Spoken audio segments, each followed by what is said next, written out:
Namaskaram, Sadhguru. I just want to know the basic difference of the way of Shiva and the way of Buddha. It's very easy to talk about Buddha's way because it's very logical. It's quite simple, actually. And it's very long drawn-out process. Generally, the methods that Gautama gave to people were always a question of a few lifetimes. You can clearly see this today. The Buddhists are always talking about this, particularly the Tibetan Buddhists, who are the best-known Buddhists in the world today for whatever political reasons.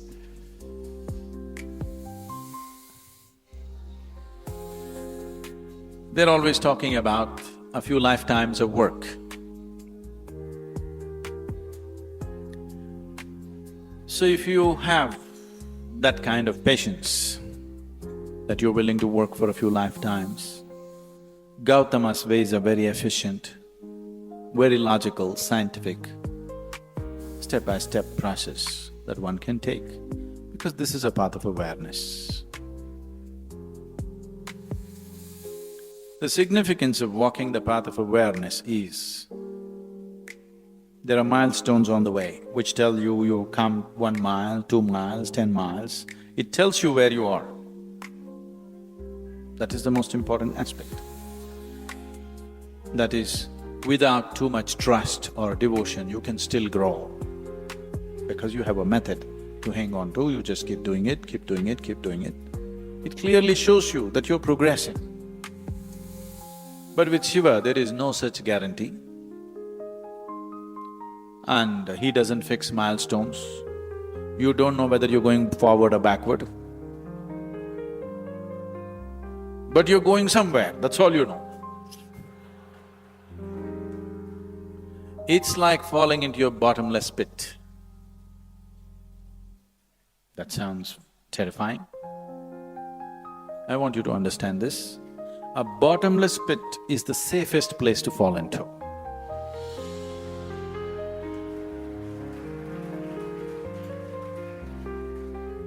A pit with a bottom is dangerous. A bottomless pit is absolutely safe. Your life is done. If you just jump into it, it's done. Simply you fall. If you ever do… Has anybody done skydiving? You did? So, if you have a free fall, then if you do not open your parachute for a few thousand feet, you don't know whether you're going down or going up, nothing, it just feels like you're floating around and it's wonderful. Only when you look down, the damn planet is coming at you at a tremendous speed. If this planet is taken off, this is a great experience.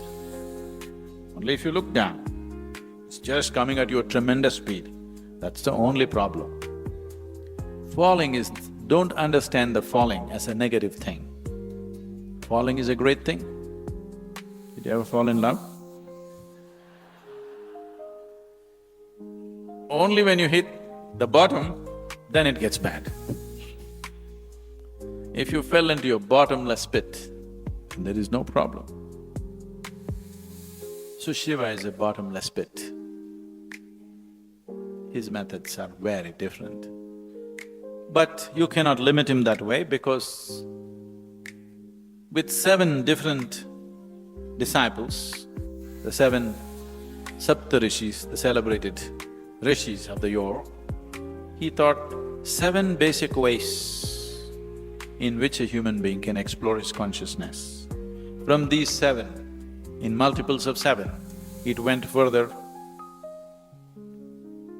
and 112 different ways he explored, and he said, this is all. There's a beautiful story. No time for stories So, he expounded 112 different ways as to how a human being can attain to his peak. And these 112 are the 112 chakras in the body. There are 114, but two of them are outside the physical body. He left those two and he said, 112 different ways of attaining when you're embodied.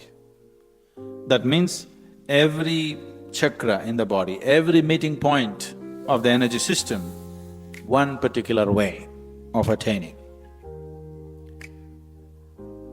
So he did not leave anything out. So Buddha is a small part of his work. I want you to understand. Gautama himself didn't go simply sit in the forest.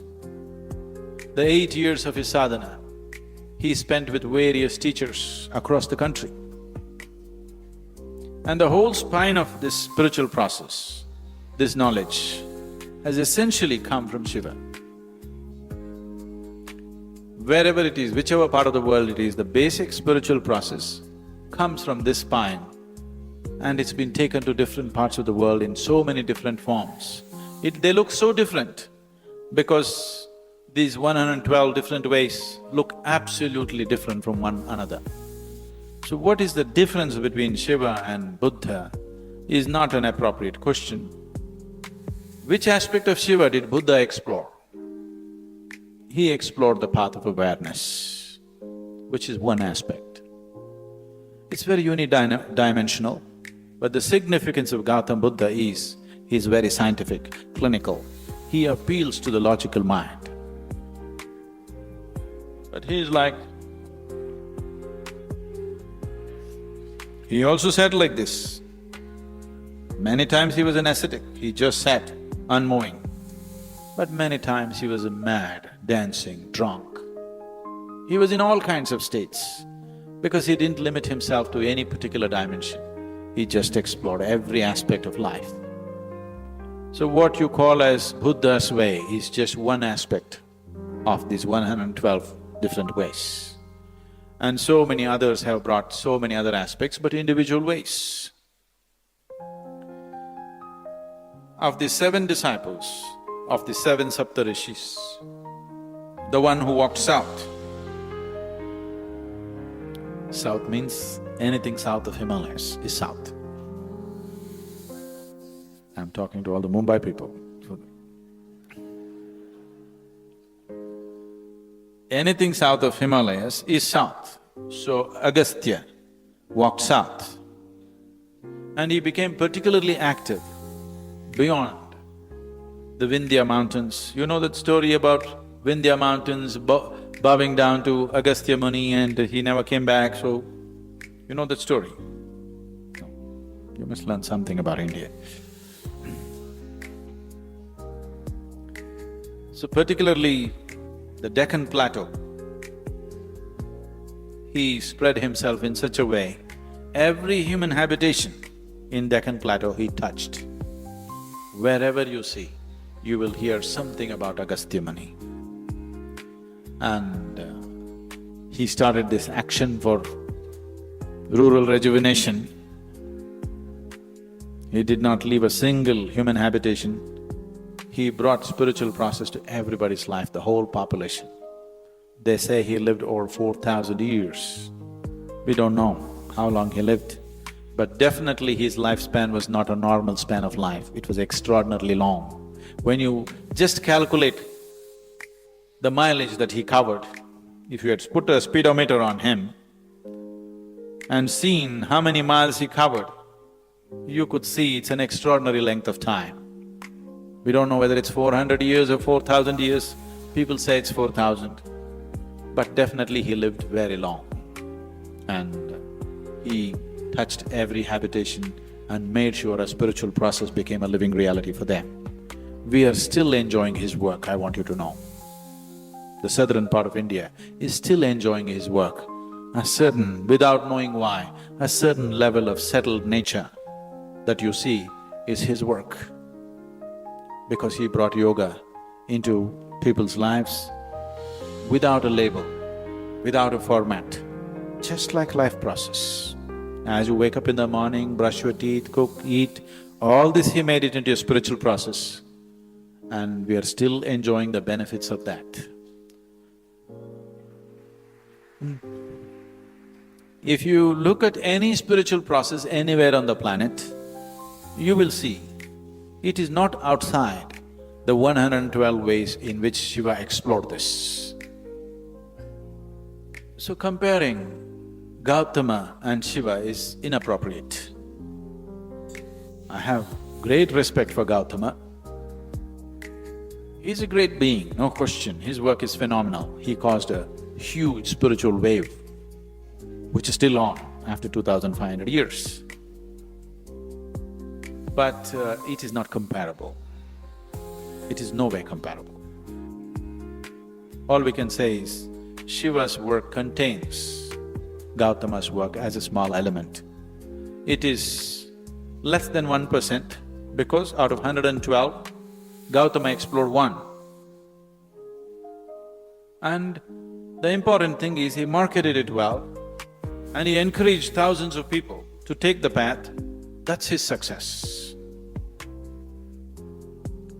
But Shiva is a little too inebriated to do marketing.